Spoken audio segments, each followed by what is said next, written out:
बोंड आहेत बोंड, काजूची बोंड.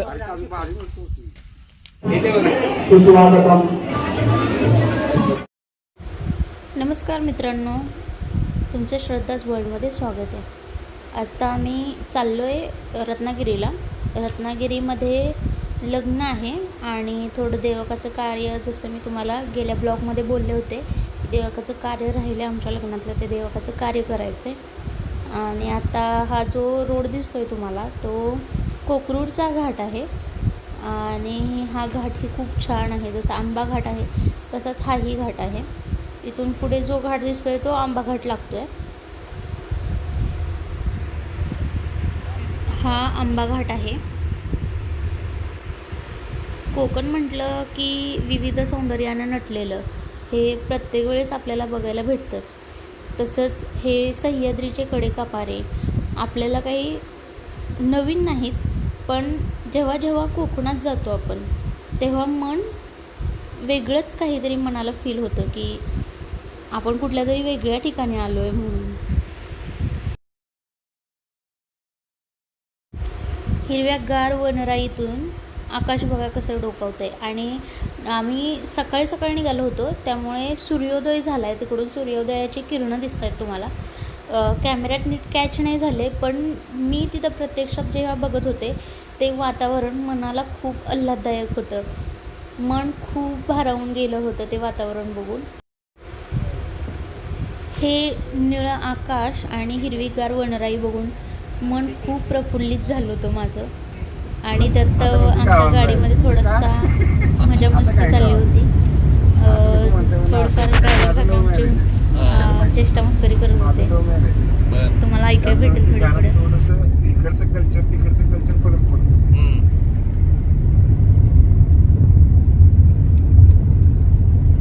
गाठ संपली नाही. साखर जायचं ते आणायच पाहिजे.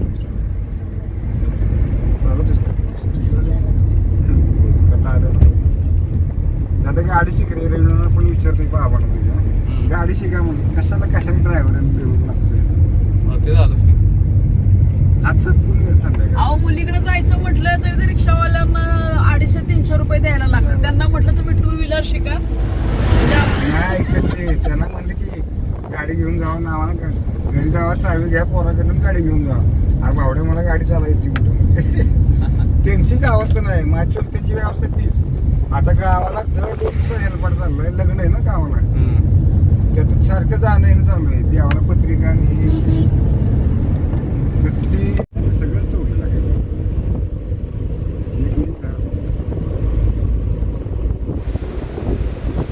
इथे खरं तर आम्ही निघालो होतो ना, तर वाटेत खूप झाडं तोडली होती.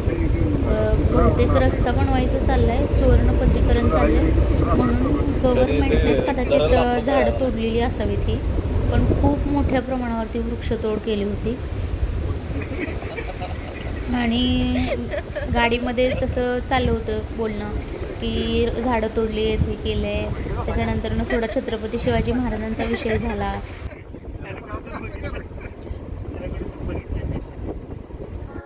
सो फायनली फ्रेंड्स, आम्ही पोहोचलो आहे मठ या गावामध्ये. रत्नागिरीत मठ हे गाव आहे, जसं तुम्हाला मी गेल्या व्हिडिओमध्ये सांगितलं होतं. ॲक्च्युली हे सोमेश्वराचं देवस्थान आहे. सोमेश्वर म्हणजे महादेवाचं लिंग आहे.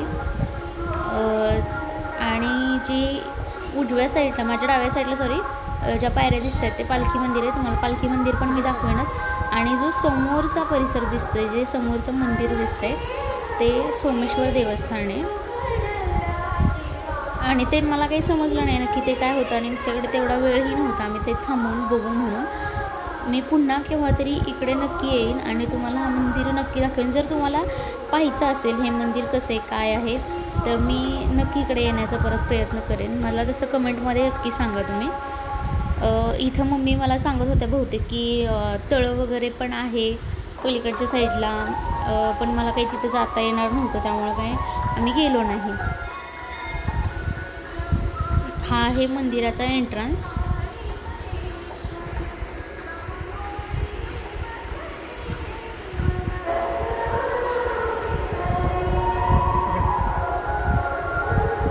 महादेवाच्या शेजारी गंगा आणि पार्वती हे आवश्यक आहे. समोर नंदी महाराज आवश्यक आहेत. शेजारी गणपती हनुमान आहेत.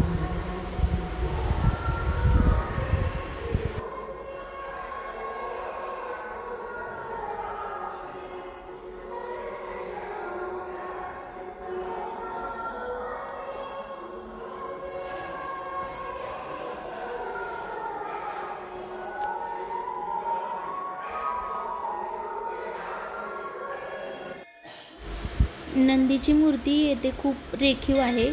मला एकूणच या मंदिराचा परिसर खूप आवडला. खूप छान वाटतं. खूप प्रशस्त होतं मंदिर.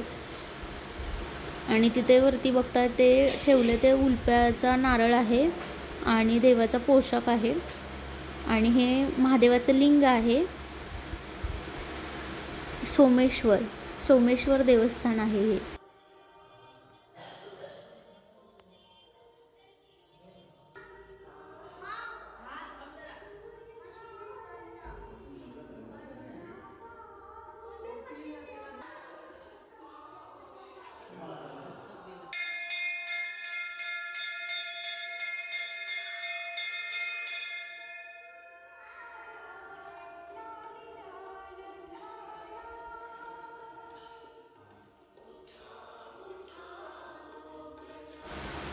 हा आंबा बघा किती हिरवागार दिसतोय आणि खूप वर्ष जुना हा आंबा असणार आहे, कारण तो खूप म्हातारा झाला आहे. पण तुम्हाला माहिती आहे जसं की झाडं कितीही म्हातारी होऊ देत, ती वर्षानुवर्ष तशीच सावली आणि फळं देतच राहतात. तसाच हा आंबा आहे. मम्मींच्या आठवणीतील मम्मी मला इथे उभं राहून त्यांच्या जुन्या आठवणी सांगत होत्या.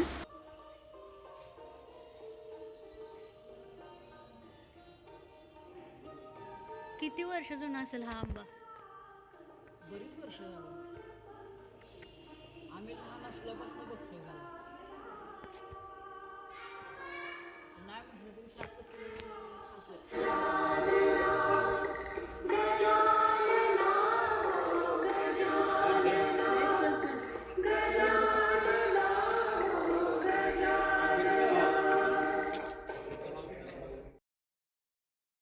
आम्ही मेन देवस्थानातून निघालो आणि इथे पालखी मंदिरात दर्शनासाठी आलो.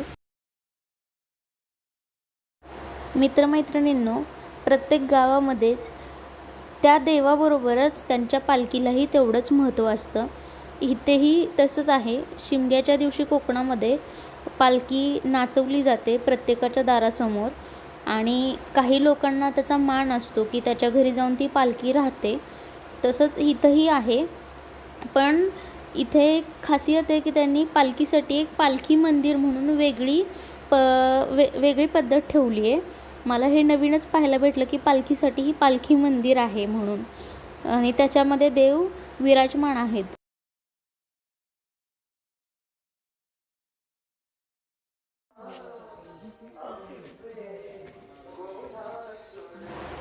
इथून आम्ही निघालो आणि मम्मींच्या माहेरी गेलो.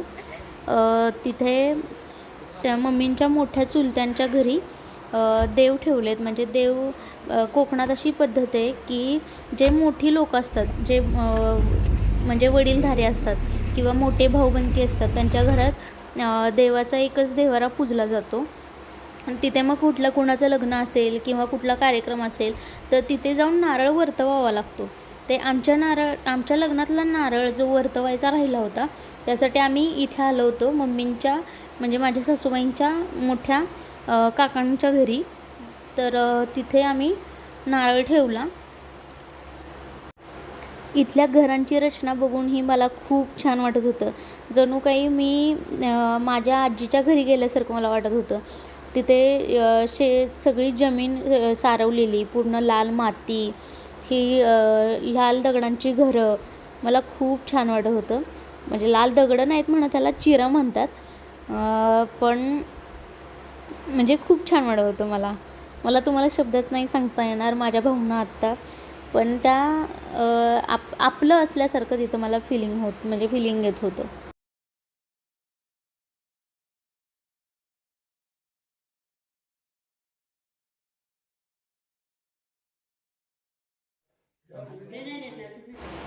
हे आहे मम्मींच्या माहेरचं. पिढ्यानं पिढ्या चालत आलेलं देवघर. तिथे बघा वेगवेगळे टाक तुम्हाला दिसत आहेत आणि नारळ हा अख्खा असा शहाळ्याचा ठेवला जातो.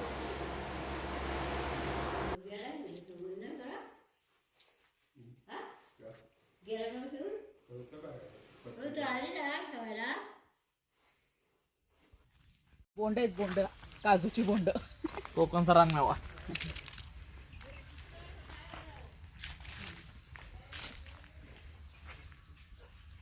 त्यांच्या परसदारात काजूची खूप मोठी बाग होती. त्यांनी काजू लावले होते आणि आम्ही अशी भोंड तोडून घेत होतो तिथून. खूप भोंड गोळा केली. त्या ड्रायव्हर काकांना भोंड पाहिजे होती. भोंड म्हणजे काजू जो पिकलेला असतो त्याचा वरचा भाग. मला पण एवढं माहीत नाही आहे. मी मम्मींना वगैरे विचारून सांगेन तुम्हाला केव्हा तरी. आणि तिथून आम्ही निघालो. आता निघालो तर समोरच मम्मींचं माहेर आहे, पण आता तिथं कुणीही नसतं. मी जस्ट एक तुम्हाला व्ह्यू देते तिथला की ते घर मम्मींचं आहे म्हणून. अशी फणसं लागली होती झाडाला, अजून पण पुढे आहेत. कोकण म्हटलं की रानमेवा आलाच. त्यात काजू आला, फणस आला, आंबा आला, असं प्रत्येक वेळेस आपल्याला बघायला भेटतंच. मगाशी झालो मगाशी झालो. हा हा. बाकी तब्येत वगैरे मस्त. तुझा म्हणते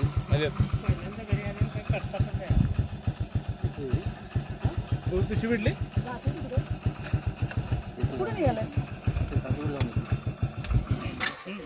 हे आता भेटले होते ते मम्मींचे चुलत भाऊ. मला मम्मी तेच सांगत होत्या कारण मला ओळख नाही आहे कुणाची अजून तरी. आणि हे जे मधलं दिसतंय ते मम्मींचं घर आहे, पण तिथे आत्ता कुणीही नाही आहे. आम्ही इथून निघालो आणि हॉलवर गेलो. तिथे आमची नवरीबाई वाट बघत होती. हा आहे लग्नाचा हॉल. मठातच होतं लग्न, त्यामुळे जवळजवळ होतं सगळं, त्यामुळे आमचं झालं पटापट. ह्या आहेत स्नेहलताई, नवरीबाईंची सख्खी मोठी बहीण. या आहेत नवरीबाई आणि मावशीला बघून त्या खरंच खूप खुश झाल्या होत्या. इथे निशुताईंना बघून मला एक कविता सहज आठवली. म्हणजे मला गुगलवरती मी ती वाचली होती. मी ती तुम्हाला सांगते. लेक असे पाहुणी दोन दिसाची, लेक असे पाहुणी दोन दिसाची, नाही आहे तिला आस कशाची. लेक वाटते भास आहे आपुल्या घराची, लेक सासूराशी जाई पण ओढ माय बापाची, पण ओढ माय बापाची.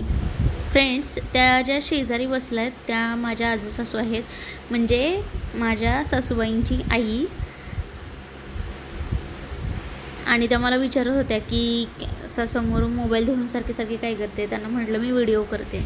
हे जे समोर तुम्हाला दिसते ते नारळ आहेत. थोडक्यात ओटी जसं असतं तशा टाईपमध्ये ते असतं. कुलदेवतेसाठी ते ठेवलं जातं. असेच नारळ आमच्या देवकाचं कार्य, ह्यालाच देवक म्हणतात, ते द्यायचं राहिलं होतं. तेच आम्ही करायला गेलो होतो.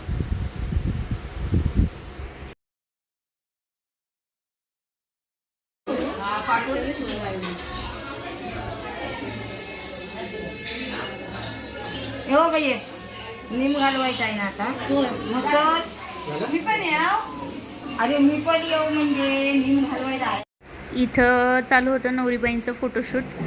त्या जेव्हा तयार झाल्या तेव्हा फोटोग्राफरची एक वेगळीच घाई होती की मला फोटो घ्यायचे, आणि भटजी बुवांची वेगळीच घाई होती की मुहूर्त चालला आहे, पटकन या म्हणून. हे काय लग्न म्हटलं की गडबड गोंधळ असणारच.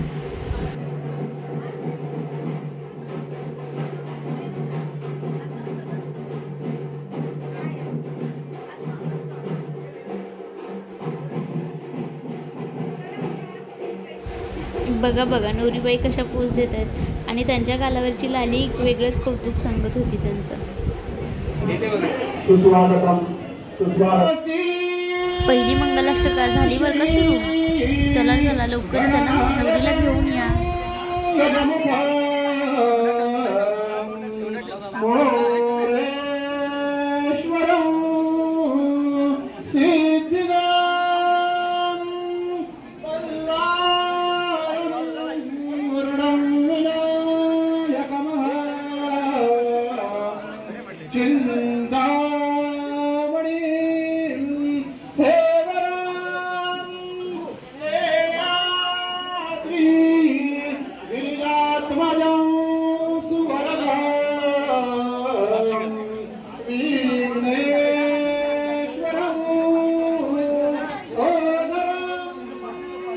ग्रामे रांजन संस्थितो गणपती कुर्यात् सदा मंगलम शुभमंगल मंगलम शुभमंगल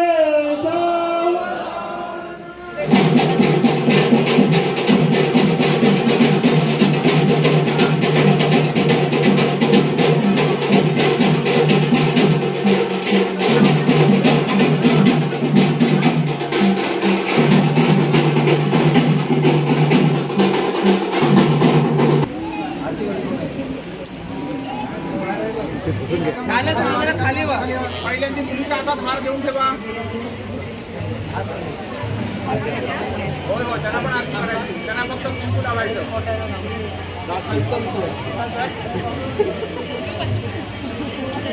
हो करायची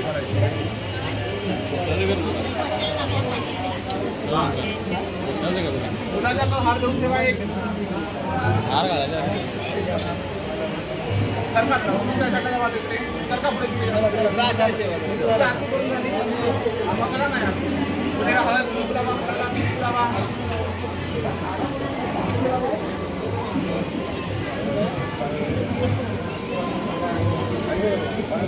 आरती करा.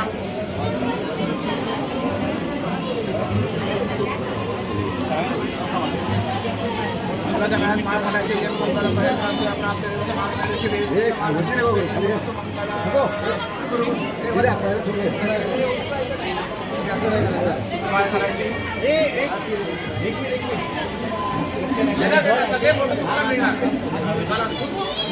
घालून घेऊ ते माळ घाला तुम्ही. तुम्ही वरती धरा, डावा तिथे खाली धरा.